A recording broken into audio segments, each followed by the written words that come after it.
iPhone. Sama-sama.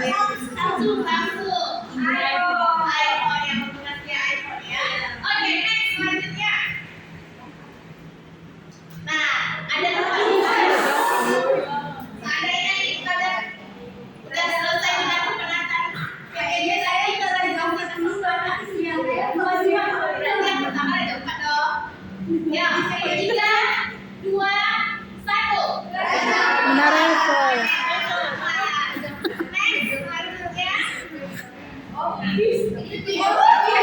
Nggak ada dua-duanya ngerti.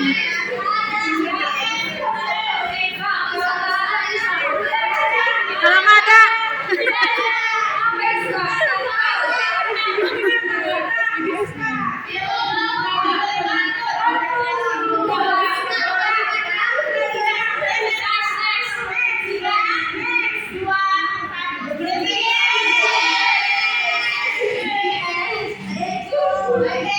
Berarti BTS pemenangnya.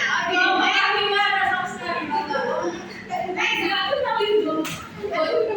Nah, jika kalian dikasih kesempatan menguasai satu bahasa, bahasa Inggris atau Jerman, 3, 2, 1, Inggris. Ya, ada bahasa internasional ya, bahasa Inggris. Oke. Sekarang terkait games yang udah lakukan, apa sih maksudnya, apa sih maknanya? Terkait refleksi dari games ini akan dilanjutkan oleh Kakak Santa. Pagi, Kak. Selanjutnya ke tahap refleksi. Bagaimana games yang sudah disajikan oleh Kakak Fauza tadi? Menarik, seru. Kenapa Kakak Esra bilang seru? Bukan ada BTS, karena ada iPhone. Karena ada iPhone. Menyenangkan. Gimana menyenangkan ya? Jadi mengetahui tempe makan sate. Mengetahui semua.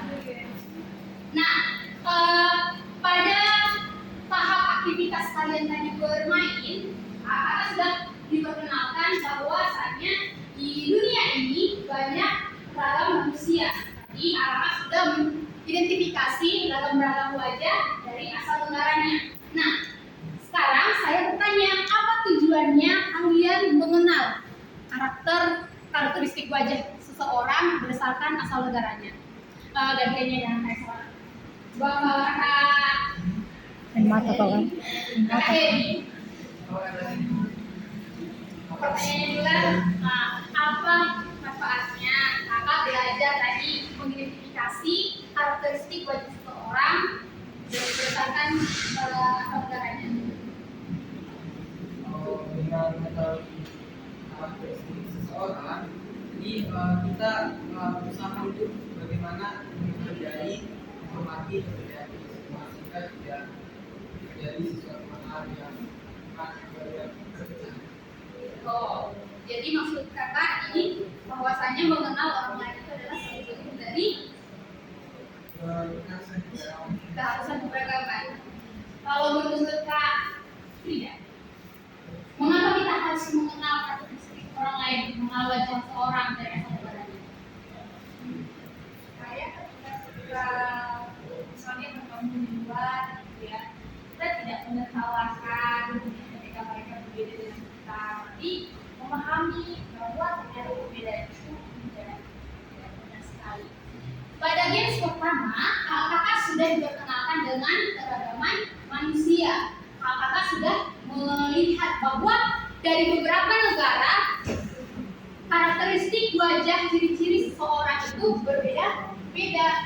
Apa hal yang harus kita lakukan mengenai hal itu, menangkal perbedaan itu? Saudara PKK Fitri, dulu Fitri gimana? Kalau saya, ya kita harus menghargai menerima semua keberagaman yang ada pada masing-masing orang yang berbeda. Benar, kita harus menerima keberagaman dari setiap negara. Nah, untuk refleksi yang pertama, bagaimana jika manusia di dunia hanya boleh tinggal di tempat asalnya, tidak boleh ada imigrasi, tidak boleh ada migrasi. Saya ingin bertanya, mengapa seseorang melakukan migrasi? Kakak siapa yang bisa menjawab? Mengapa manusia melakukan sertifikat migrasi?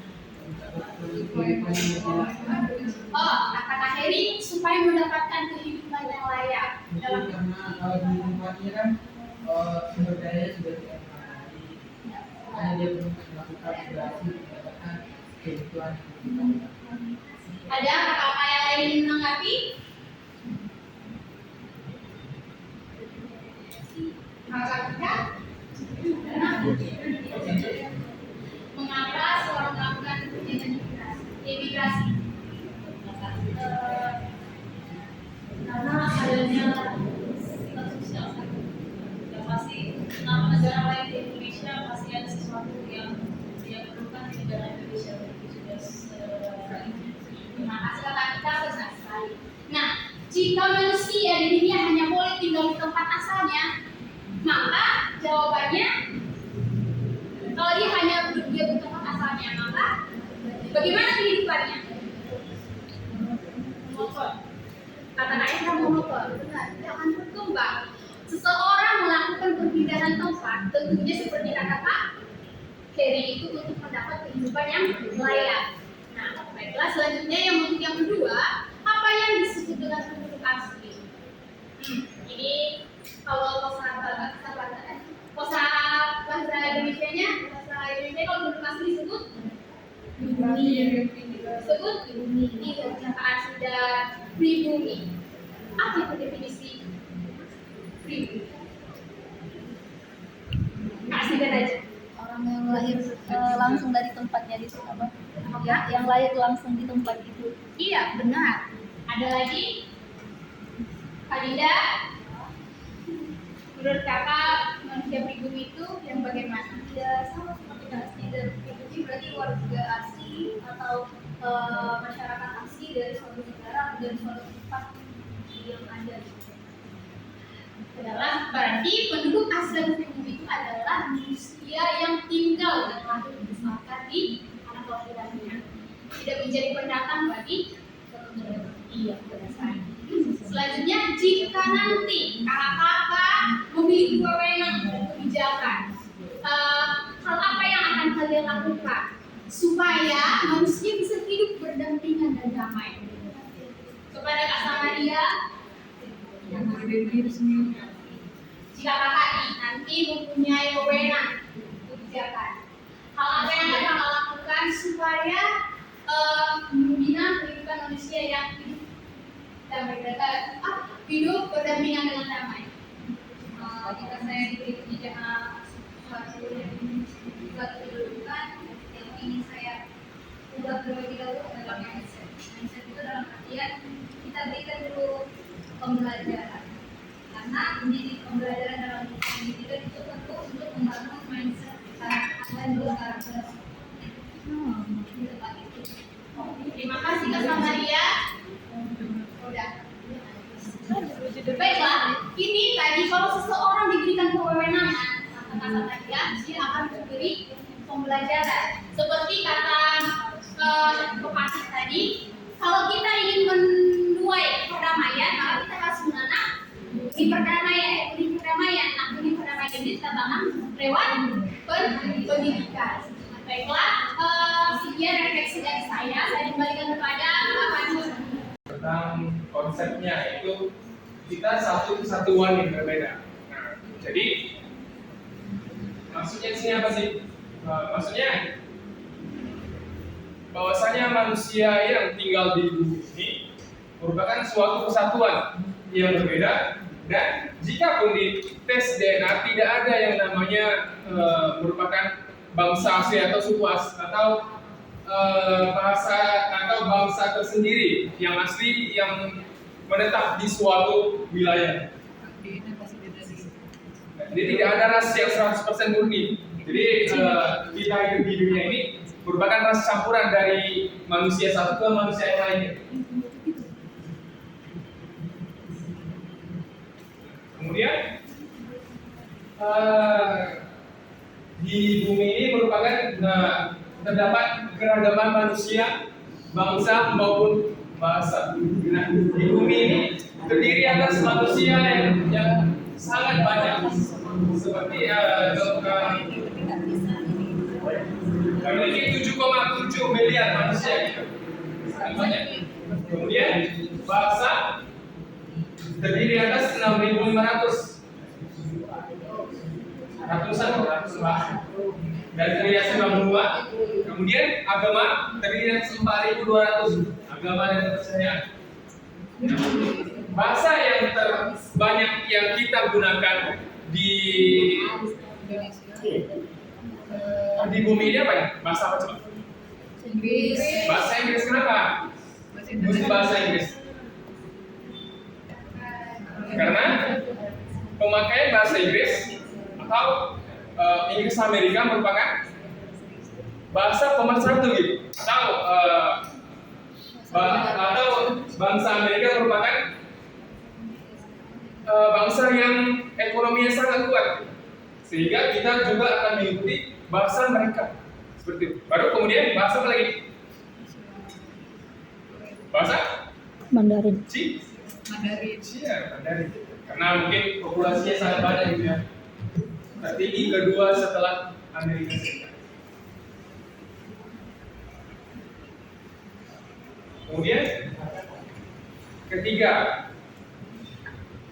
jadi manusia memiliki keragaman tingkat kecerdasan. Ada kecerdasan emosional, ada kecerdasan linguistik, verbal, matematika, naturalis, gitu IPA.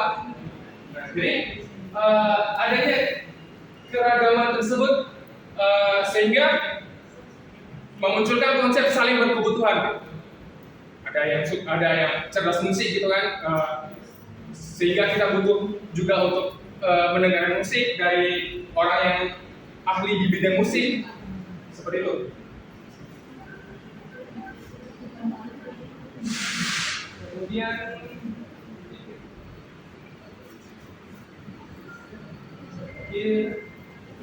kerentanan.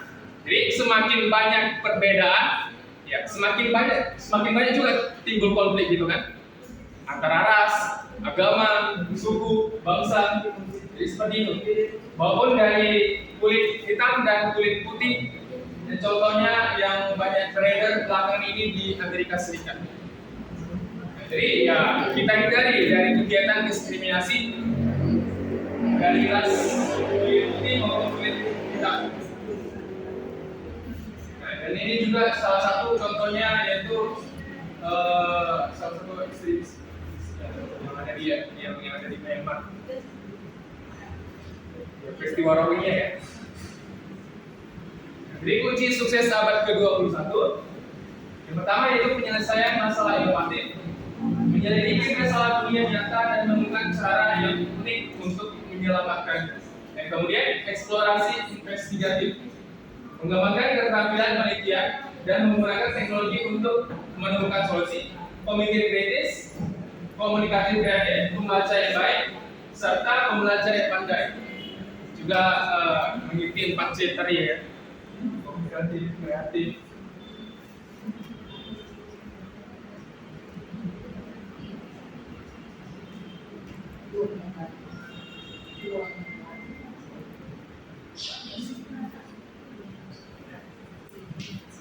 Mana udah? Kesimpulan.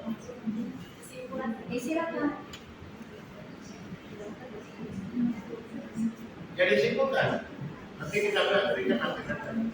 Oke, nah jadi udah mulai dari diri, aktivitas, refleksi sama konsep tadi Kak Fitri perhatiannya. Nah jadi kesimpulannya itu adalah di materi wawasan kebinekaan ini yang kami ambil tadi topik 1, dunia yang berwarna. Jadi yang tadi kan saya udah bertanya bahwa warna itu banyak ya. Jadi dunia yang berwarna di sini adalah maksudnya tadi sudah dijelaskan oleh Pak Fitri mulai dari keragaman bangsa, bahasa, negara, ya, kebudayaannya, itulah yang disebut dari warna dunia ini tadi. Nah, jadi dari sini kita dapat pengetahuan baru atau wawasan baru bahwa kebinekaan global itu tadi kita sudah mendapat ilmu, kita bisa mengenali karakteristik orang berdasarkan dari bentuk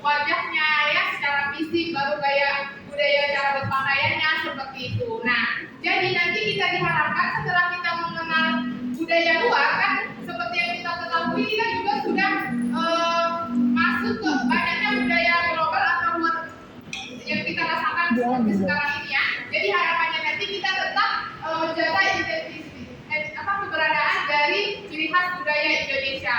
Mungkin nanti setelah ini kan kalau di Indonesia itu kan ciri khasnya itu banyak budaya gitu. Jadi dari yang dibahas Patri tadi, jadi negara itu juga berpengaruh kecerdasan berpikirnya ya. Mungkin kalau orang Cina itu orang-orangnya daya berpikir intinya itu cukup sangat kuat seperti itu. Kalau kita di Indonesia itu kebudayaannya yang sangat beragam sehingga orang tertarik masuk ke dalam negara Indonesia seperti itu ya. Jadi itu kesimpulan dari wawasan kebinekaan topik 1 dari kelompok kami. Jadi terima kasih atas partisipasinya dan perhatiannya. Kami ucapkan terima kasih. Assalamualaikum warahmatullahi wabarakatuh dan selamat siang.